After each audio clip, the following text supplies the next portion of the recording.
live on YouTube. Oh, I see. Um, poor Prudence. Oh my goodness. God bless her. God bless us all. All right. We're all blessed. Isn't that lesson 40, Len? It is. I am blessed as a son of God. Yes, we are. All right. Now we're live streaming on YouTube.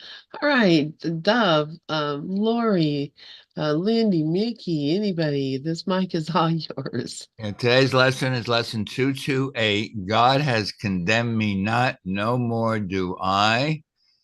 And I'm going to put something up so everyone can see that beautiful picture of today's lesson. You want to start us off, Laurie? Yeah, I'll start. Okay. Reading through Ken Wapnick's Journey Through the Workbook. God has condemned me not, no more do I.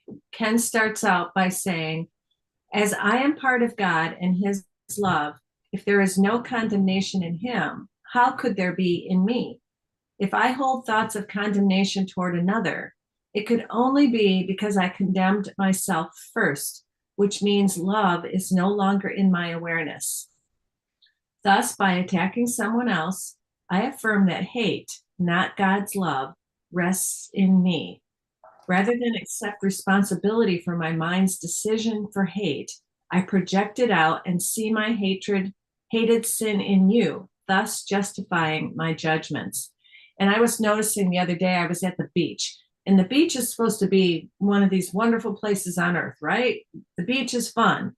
Well, what's my mind doing? It's judging all the bodies on the beach. It's judging how fat they are, how skinny they are, how they look, if they're wearing appropriate bathing suits or not, if they're showing too much skin, or if they're all hot to trot, or what. Judgment, judgment, judgment, judgment. And but the good thing was I caught it and I said, wait a second, there's no world, there's nothing out there. I am projecting all of my belief in bodies onto all these bodies on the beach. I don't have to do that anymore. Thank you, God, I don't have to do that. I don't have to have a mind filled with judgment, judgment, judgment. So that it's been a good practice. And so I notice I get there, start judging, and oops, caught it, stopped, and then didn't judge, and then just enjoyed the beach. So that was nice. But also recognizing the attachment. One of my attachments to the world that keeps me from letting it go, or has kept, not so much anymore, is certain things in nature that I love. And I identify as an environmentalist. So all the wildfires, I was here, we were talking about them at my course meeting on Tuesday, and they'd kind of been out of my awareness because I don't watch the news. And then people were bringing it up, and oh, I couldn't sleep that night. I was so upset. And I'm like, okay, God, I've got to pray. This is my projection of a world that is burning down. It's horrible. It's horrifying. This world that we have made and projected is horrifying. So we attach to the good things, the beach. We get horrified at the horrible things. And I watch just duality in general and bodies. And now my twin granddaughters, they're two. They're in their twos, in the terrible twos. And it's very interesting to watch that, like it's like half of them is just sweet as can be. I adore them. They're darling. And then the other half, they're savages. And it's the same thing with the 5-year-old. It's like, I was talking to her, she can understand it.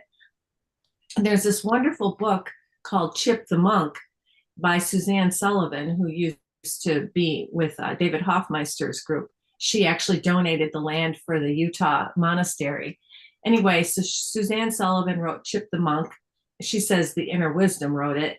And it's this beautiful kids book about, getting back into awareness of our true self, which is Chip the Monk. And this little chipmunk wears monk robes and it's cute. Well, in Chip the Monk, there's the little pea brain that comes in and has all these thoughts about, I don't like you, I hate you, you have what I want what you want, give me my turn, and what I notice with my grandkids is they're always grabbing the other one's toys, and then this tug of war over the dolls. And or whatever, the water bottle or whatever they're holding. And the 5-year-old acts just like a 2-year-old. And anyway, so, but I can talk to the 5-year-old and say, when you grab your sister's doll or when you hit your sister, are you in the real Peyton? You know, which we talk about, the real Peyton is loving and kind and happy. Or I said, are you in the pea brain? And she goes, I'm in the pea brain. I said, well, which one feels better? Well, the real Peyton feels better. And she can get it for that moment. Then she goes right back to the pea brain. but anyway, this point being, this world that we have projected, when I pull back and I detach even from my grandkids, it's like, you know what? Those are just bodies. Those are bodies. I am not going to get attached to anything. I mean, I am, but I'm also very aware because it can't affect me the way it used to, the absolute horror. So the horror that I feel over these fires, the horror that I feel when the kids are just like, what? You're just so sweet in this moment. And the next minute you're biting and hitting and grabbing. It's like, oh, it's just ugly. And I used to just lament this world. It's like the world is so horrible. Oh, I just can't stand it. I can't do that anymore because I know that it's like, well, okay, which mind am I in? Oh, I'm projecting the hatred that I have chosen. And when I take responsibility, like this says, taking responsibility, it changes everything. Just changes everything. And it's so wonderful. And I can laugh and go, that's what kids do. You know, kids are savages. You know, half of them is great, half of them is savage. It's not my purpose in life to help my grandkids because I was getting into that before. Like, I'm only here because I'm helping my grandkids. But Dove and I were talking earlier. There's no one out there to help. There's only the one Christ self. So when I get back and I shine the light of the true being, the one being that we all share, it's not personal to any of us, then I am at peace and then I let go. And so with that, I'm going to turn it over to you, Dove. Okay, that's quite an opening. Another opening of another show to do. Okay, I'm going to expand a little bit further on lesson 228 from Ken Wapnick's. I always use his 1 or 2 sentence commentaries, which I've been doing for years, and anyone can find them on Open Minds. So you go to Open Minds, you go to search for, which is our history. And this probably came from 2015 or something like that. So today's lesson is God has condemned me, not no more do I. And Ken Wapnick's commentary is, we return to the theme of right or wrong. We're glad for being wrong. And I've been saying that for a very long time. You know, well, mainly I got it from that one-liner, which I repeat here a lot. Do you want to be right? Or do you want to be happy? Choose one. You can't have both. So I realized, in the first 27 years of my doing the course, I thought I knew everything, that I was right. And then one day I heard Jesus talking to me and said, hey, Dove, close the book already. You can't find yourself in a book. Books are concepts, symbols, words. You're not a concept. So it was at that moment I literally went to lesson 25 as my as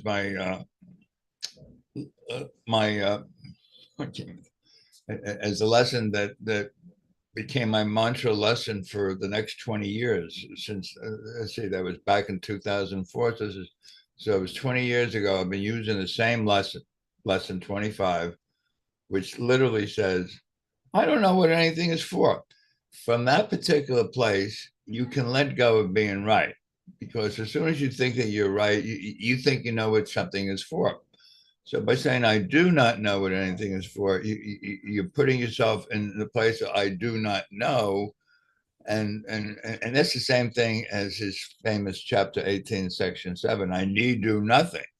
Why do I have to assert myself? Only the ego wants to speak first, assert, and I know what everything is for. So that's all BS. So he goes on to say, we return to the theme of right or wrong. We're glad for being wrong. We're glad for being wrong, which enables us to cease trying to prove ourselves right at God's expense. So we're really saying, hey, God, I'm right, you're wrong. I mean, that's the bottom line of being right, because it's only me and God. I mean, someone once sent me that song, "Me and God." It's only me and God. Uh, it's not me and somebody else. It's me and God. Hey, God, I'm right, you're wrong. So that's Ken Wapnick's commentary on that. I'd like to put up one other thing, which I found this morning, which I think is appropriate, also by Ken Wapnick from his workshop called Jesus Companion on Our Journey. And it kind of goes very well with today's lesson. And this is what it says. I put it up in the chat if you want to read along. Progress in this course is not to diminish the ego's insanity. You can't diminish the ego's insanity. It's stark raving mad. It's vicious, murderous, hateful all the time. What you diminish is the amount of time that you choose to remain in your ego. Ooh, yeah. So that's the same thing as I don't listen to my thoughts. It's the same thing as Zen Master Suzuki says, hey, listen, your thoughts are going to enter the front door of your mind. They're going to pass through. Just don't entertain them. Don't serve them tea. Because you serve them tea, it's like Alice in Wonderland going to a tea party. You're stark raving mad. There's nothing there. Why bother entertaining your thoughts like they're real? I think lessons 40, 41 through 46 is all about my mind holds only the thoughts I think with God. So my real mind, which hi, who's that? Is that Susie? Hi, Susie, love. Susie from Vancouver, no longer from Vancouver, from Nova Scotia, Newfoundland, and the islands on the East Coast. Okay, so Ken Wapnick says progress in the course is not to diminish the ego's insanity. You can't diminish the ego's insanity. It's stark raving mad. It's vicious, murderous, hateful all the time. What you diminish is the amount of time that you choose to remain in your ego. Yeah. I don't have to go visit the ego and agree with the ego that other people are crazy. No, the ego is completely insane. And I project that out onto other people. You don't want to project anything from the ego at all. That's why the ego speaks first, but you can step back, step aside, and let spirit step forward. That's exactly what he's saying in lesson 155. I will step back and let him lead the way.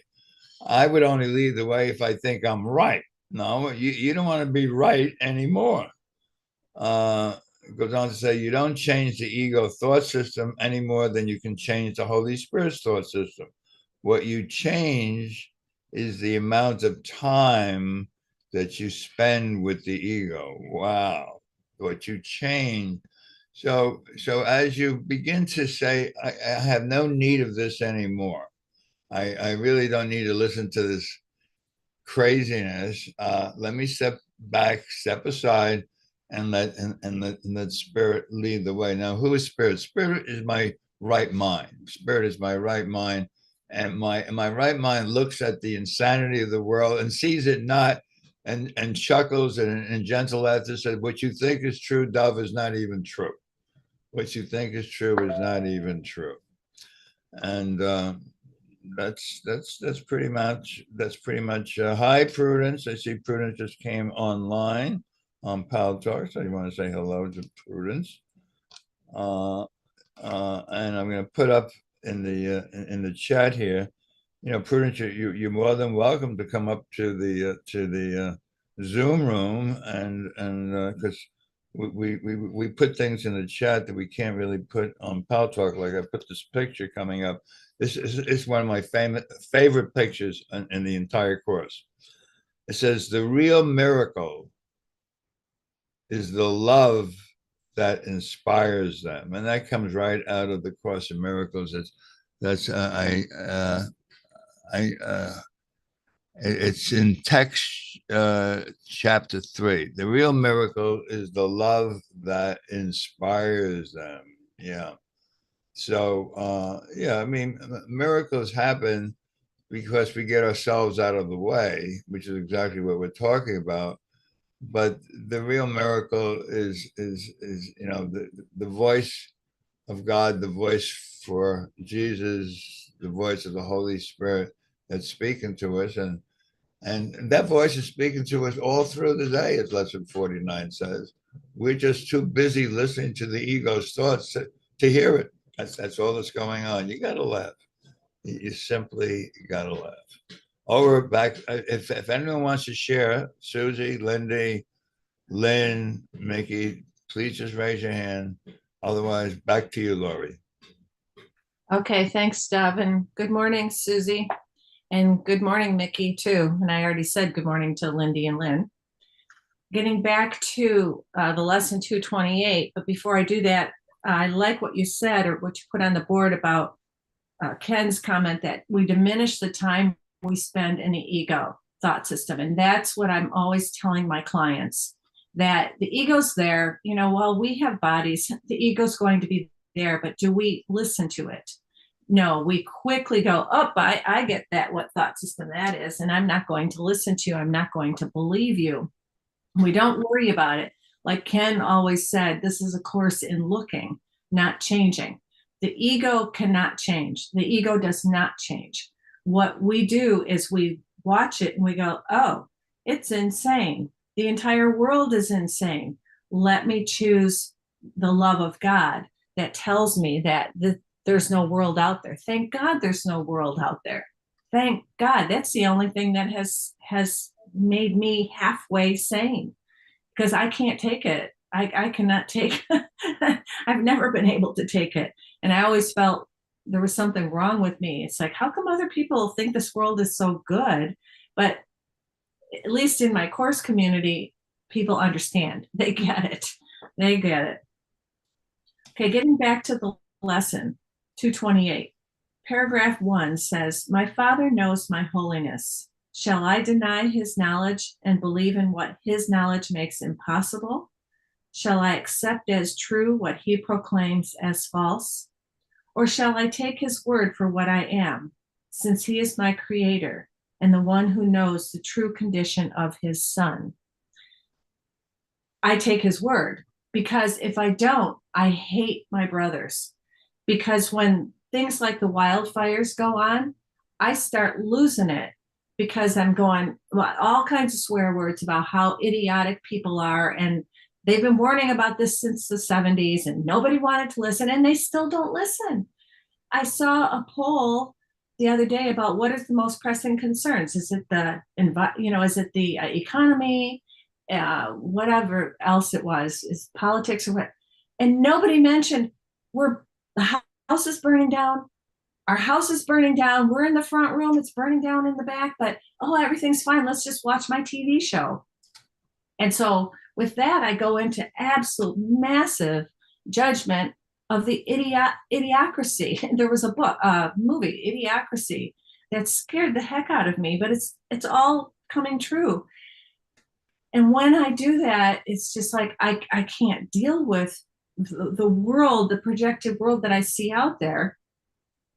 And so I'm so grateful that the Course says, as I forgive, this will disappear.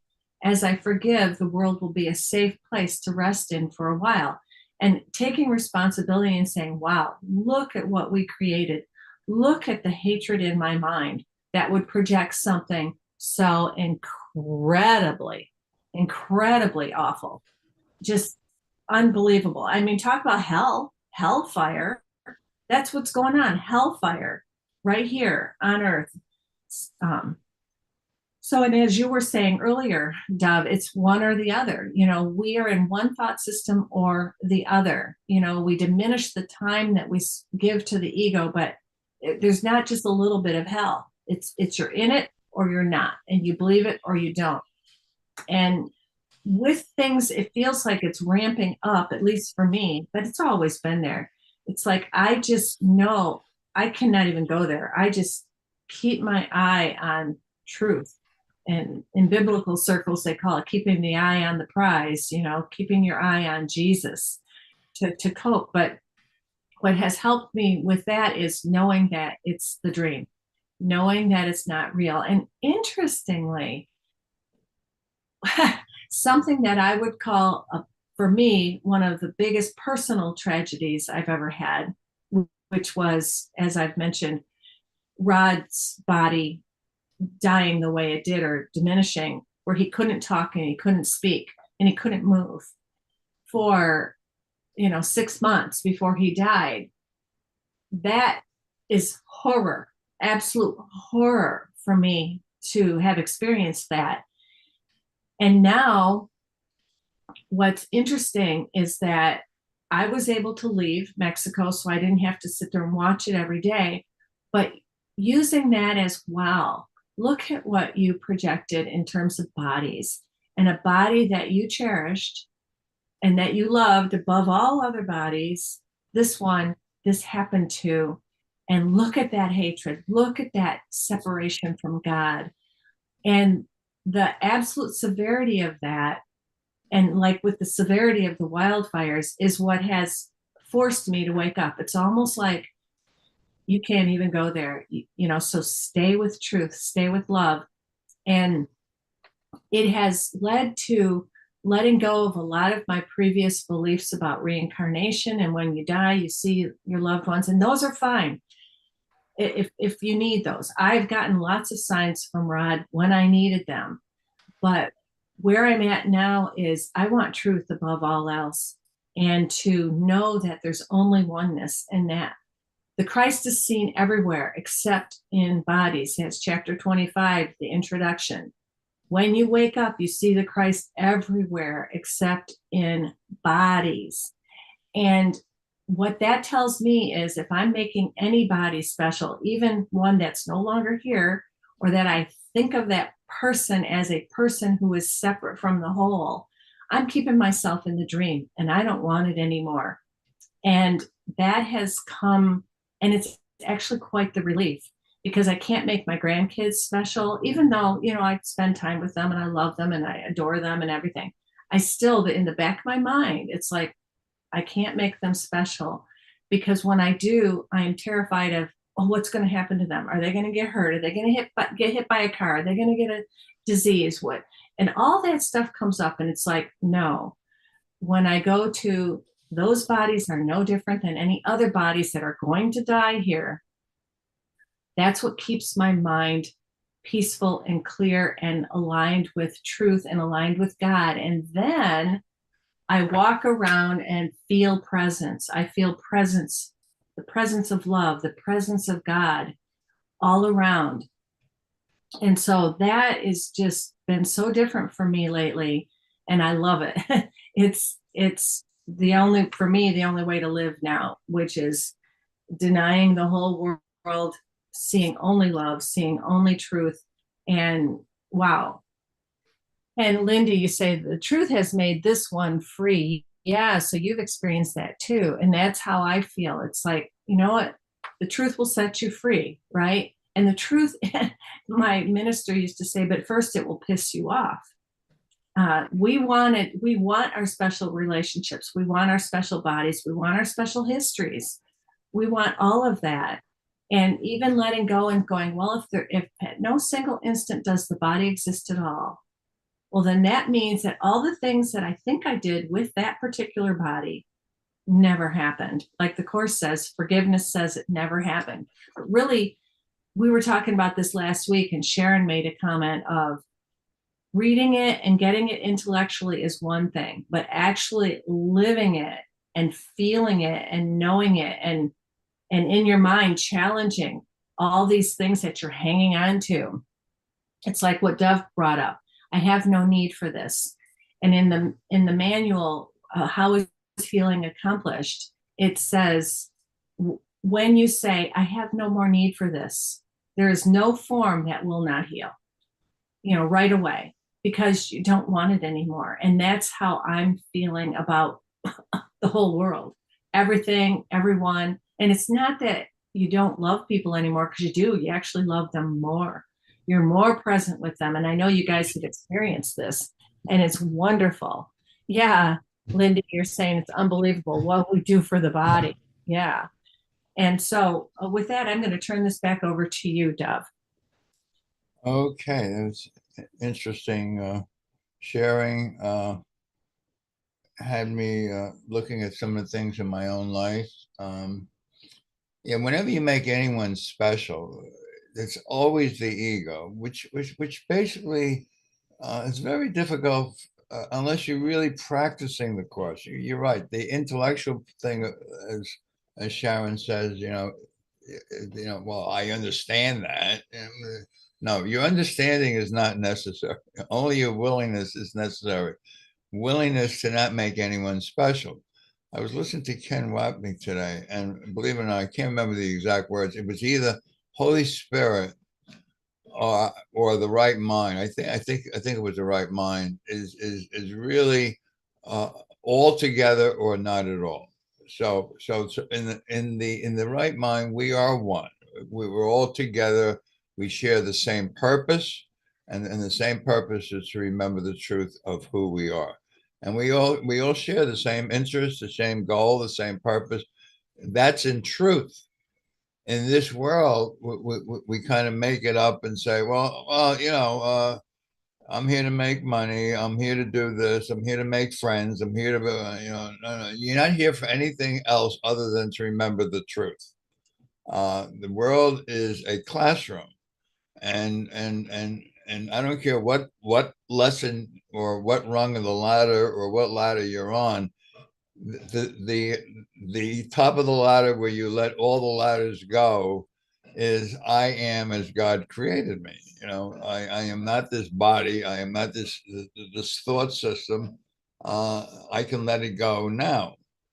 It's in your willingness to let go and not interfere with the awakening process. The awakening process is I'm dreaming. That's what forgiveness is all about. Forgiveness is saying what my brother did to me. Not only did he not do it, I'm dreaming a dream that's not true, and I'm projecting this onto a screen, and none of that is true. I want to wake up now. Waking up now is there's no more screen to project on. I am as God created me. He creates his son in his own image. He extends himself as himself, and his son is one with the creator, with the father. Father and son are one. Nowhere does it say the father ends and the son begins. I heard you mention Sharon, and yeah, you're right. Sharon has really come a very long way. I say that because she straightened me out about a month ago. I made a comment on Donald Trump, and she says, "Oh, you'll get over it." She's right. Only the ego would look into the future and say, "Oh my God, we don't want this to happen." We don't want what to happen? There's nothing happening. You gotta laugh. So yeah, she's taken a very middle of the road attitude on all politics. It doesn't matter who's saying what. It doesn't mean anything. Isn't that lesson number one? Dove's favorite lesson. You think it means something? Well, just go on to lesson number two. If it means something, Dove, you're the one who's giving all the meaning. So there's no one else here. You got to laugh. Yeah. What else? Anyone else want to share? I'm not looking at the board. Mickey's hand is up. Go ahead, Mickey. Yes. I'm glad you brought up politics because something that Ken said on one of the recordings we were listening to yesterday was if you see somebody that you want to judge, would you judge a 3-year-old baby all alone in the middle of the street, crying its head off? Nobody else is around. It's in the middle of traffic. Would you judge that baby, or would you run up and grab it and move it to safety? And that was really key for me in thinking about politics, especially right now, because it's in the forefront of what everybody's talking about. Those people who I would really like to judge, can I look at them like they're a 3-year-old baby in the middle of the street crying their heads off? Because that's what we're all doing. That's all of us who believe that we're in a world, in a body that's in pain or that's frustrated or angry or feels unfairly treated. We're all babies in the middle of the street, bereft and crying our heads off. So I'm glad you brought that up, because Thank you. I can tell that you listen to the audios, because I remember that part too. Yeah. every morning, Ken gets me through my morning. By the way, I won't be sending out anything today because it's nothing new today. I replayed something from 2 days ago because Prudence wasn't on today. Her computer wasn't Right, I heard. so, okay. I think Prudence is in the room. Aren't you in the room, Prudence? Yeah, I think so. I sent her a message if she needs some tech help. Oh, okay. Oh, I'm, really? I'm not a programmer, but I can usually help with a Wow. software. I will definitely call on you for that. I could always use tech help. I mean, this Windows 11 was not a good thing for me. I mean, the guy gave me a brand new computer. It's brand new. The same guy built my other computer 20 years ago, and I just got a new computer, which is fine. And he left in Windows 10, and I said to him, "Well, aren't you going to give me the new Windows 11?" He said, "Well, I don't know if you want it." I said, "Yeah, why not?" That was a mistake. It's every time they change it, it's a big adjustment, but you get used to it after a little while. Yeah, but I could see that Microsoft is taking away some of your freedom. And now you have to subscribe to this, to that. They have all Oh things yeah, that they want you to subscribe to just to survive. there are workarounds for that. Always looking to make more money. All right. Thank you for sharing on that, Mickey. Thank you. If anyone else wants to share, please say so. I'm kind of complete now. Lorri, do you want to share? All right, I'll come back. And thank you, Mickey, for that example of the kid in the middle of the street. That was excellent. And I know you say you got it from the audio, but wow. Yeah, none of us would judge a little kid crying in the street. And that's actually what I did when that friend of mine a couple weeks ago cut me off because I said I don't agree with her politically. I just said we have to agree to disagree, and she cut me out of her life. And I'm like, whoa, she is really, really in fear, massive fear. And I refuse to go there. And I am so grateful for that. I'm grateful for the mind training that has gotten me to this place of I don't have to go there. And what you were saying about Sharon straightening you out on Donald Trump, there is so much fear in the country right now. I mean, our country's just one big, massive ball of fear, and that's showing up in the wildfires. It's showing up everywhere, and it's sad. And I'm just grateful, grateful, grateful, grateful, because I would really be massively in fear. It's a cute picture. Lynn, what's that? Is that just is that a picture of your grandkids, or is it just a picture of just in general? It's just a picture in general that I think is a perfect example of if you saw a baby doing this stuff. What would you think and what would you say? It's like what I was talking earlier about my grandkids. It's like they're half savage and they're half adorable, you know? And it's just that is what the ego does. It's just what the ego does, and we can just laugh at it and let it go. And I see Mickey, you have your hand up again.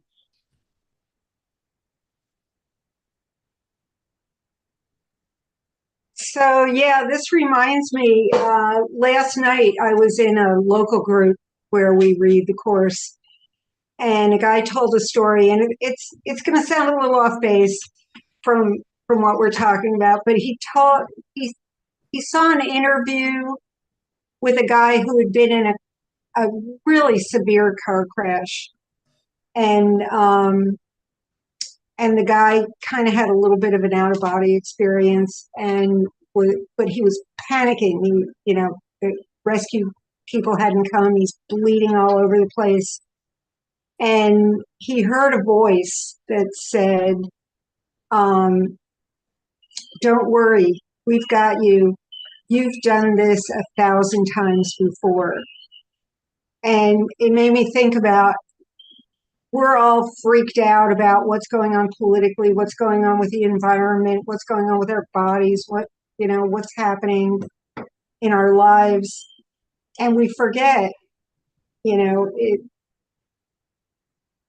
done this 1,000 times before. It's like we're making this life so special.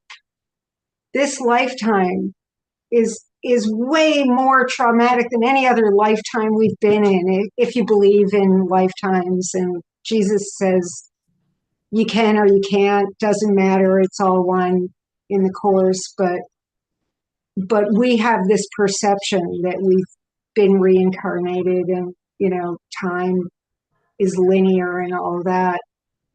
If it is, and if we have, what's so special about this lifetime? What's so special about this body, about this world? It's just making everything so special. And anyway, that struck me last night, and it came up in my mind again today, that's that specialness coming up all over again. Everything we do is special. Everything that happens to us is so special. It's not. We think we're taking everything so personally. Anyway.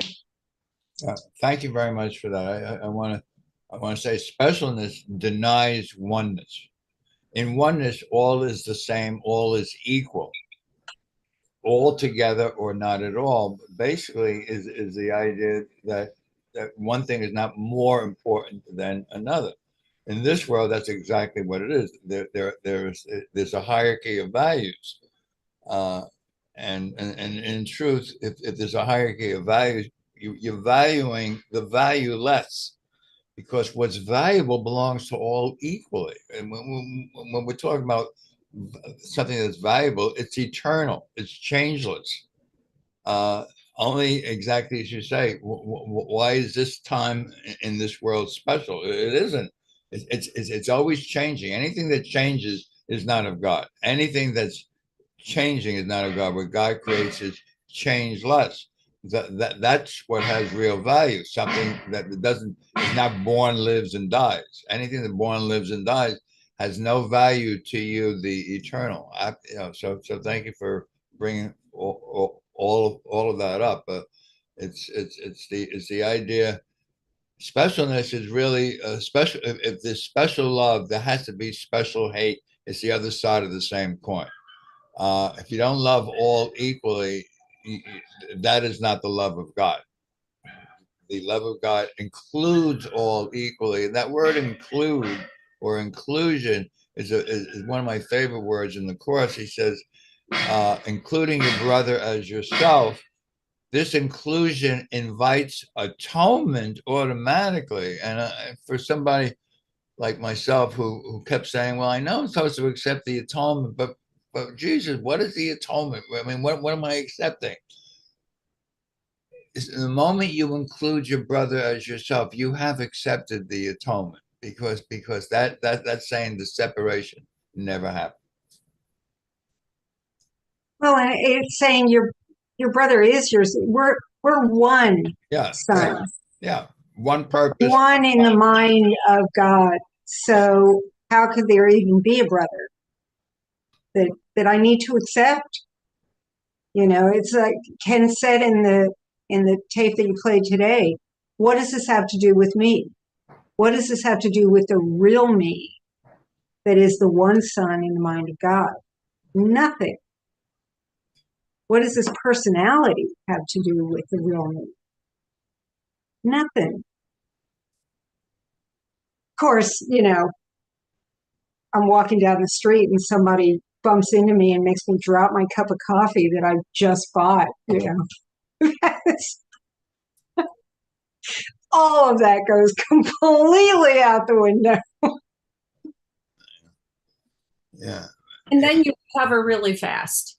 They kind of reminds me. Yeah. That kind of reminds me of the teaching of Kurt Morrow. You know, we play Kurt Morrow on Sundays. Prudence plays.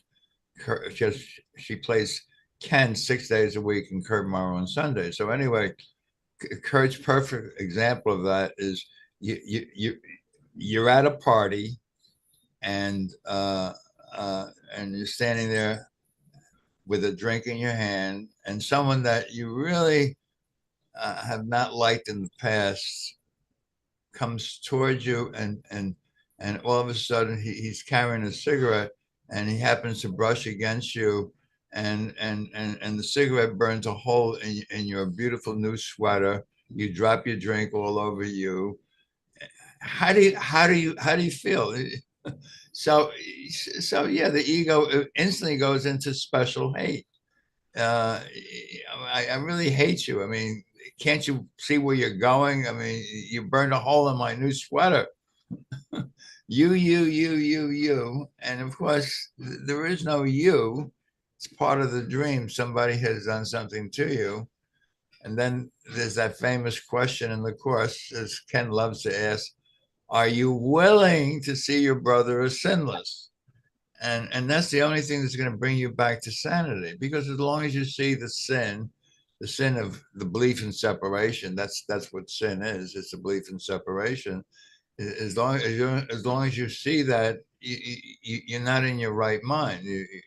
You're as insane as the guy with the cigarette that burnt a hole in your sweater. You're just joining in the insanity. I just put that out there as very much the same thing as what you just said. And also, one of the things that I love to think about for myself is the specialness that's involved. I'm on such a tear about specialness right now. It's so funny. If one of your neighbor's kids, we have a lot of kids in the community where I live, and if one of the kids is outside my house making a racket, screaming and yelling, and it's the kid of a parent that I really like, it doesn't bother me half as much as if it's the kid of a parent that I don't like. And that's specialness right there. That if that person at the party who walked up to you and burned the sweater with a cigarette is somebody you liked, you go, oh, honey, don't matter. You know, I'll go get another one. You know, if it was somebody your best friend, you'd get mildly irritated. But if it's somebody that you hate, like he was talking about, the rage would consume you for days. And there's specialists right there. Yeah. You know. I love that example, by the way. If it's a friend of yours, oh, it doesn't matter. You know, it's okay. I love that. God, we're so weird. We're so wrapped up in specialness. Good morning, Zoma. Good morning. I was just going to say, and yeah, if they're your friend and they did that, and for me, I feel bad for people. I'm like, oh my gosh, I'm so sorry. I feel sorry for what happened, because I know that they're feeling bad. But if I get mad at them later, I'm going to say, I remember when that happened, and that wasn't really all that cool. And so, we shift back. That's the other thing. It's not real. The relationship's not real if your feelings in it shift back and forth like that, depending on your mood or what seems to be happening at the moment. It's all such as a construct, and it's society, it's the culture that tells us how to behave in these situations. We learn how to behave from these situations from watching TV and movies and our parents telling us what to do, how to think, how to see things. These are all constructs that we make up. None of them are real. And you have to learn to just absolutely reject those unreal uh, experience or unreal reactions and look for the truth behind everything that's happening. Anyway, I'm sorry to butt in, but I just had to say that. I'm glad you butted in because it reminds me of something. I called you the other day and said, I'm not going to be coming to all the Zoom classes. Uh, I might still come to some. I might cut some out because I'm actually saying that I do everything by habit. The ego loves rituals and habits, and I'm so much in a habit of just showing up because it's on the schedule. It's on the schedule. I'll show up. But I'm beginning to realize, first of all, Dov, you're 84 years old. You got to start slowing down. And what is slowing? You don't have to make every single meeting. I mean, someone's having a meeting. I'll go. I'll attend. No, actually, it's my willingness to say, I just want the peace of God. I just want the peace of God. The peace of God does not mean I go to every Zoom that's on the schedule. So I'm cutting back. In fact, I might as well even mention. I know there's only 2 minutes left, Lorri. If you want to share, please, please do. Do you want to share, Lorri? I'm good. You're good. Yeah. Okay. I had a talk with my daughter-in-law. She's married to Suzanne's son. Uh, about maybe taking Happy. Can you imagine that? I mean, imagine Dove without Happy. I'm saying, uh, maybe I just, want the peace of not having to, you know, uh, walk Happy 3 times a day, make breakfast, make dinner, make this. I just want to relax. I just want the peace of God. Lindsay says no. But and as that happens, their dog is dying of cancer. She's given the choice of spending $6,000 for a radiation treatment, or let him pass. So it would. I mean, she has two daughters who love dogs and absolutely love Happy.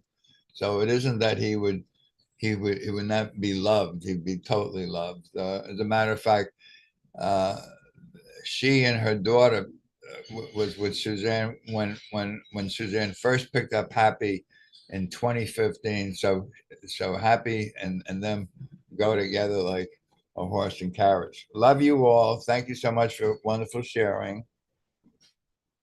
Take a vacation from Happy. You'll want her back. Okay, Lorri. Goodbye, everyone. I was going to say something similar, and actually, I think, maybe you just need someone to help you out with Happy, because the experience of having Happy is probably one of the reasons that you get up in the morning, and you may be like, well, No, now I no, have to. no. Ken Wapnick wakes me up in the morning at 5:30. Okay. That's good. That's good. Anyway, no, you do what you feel like you need to do.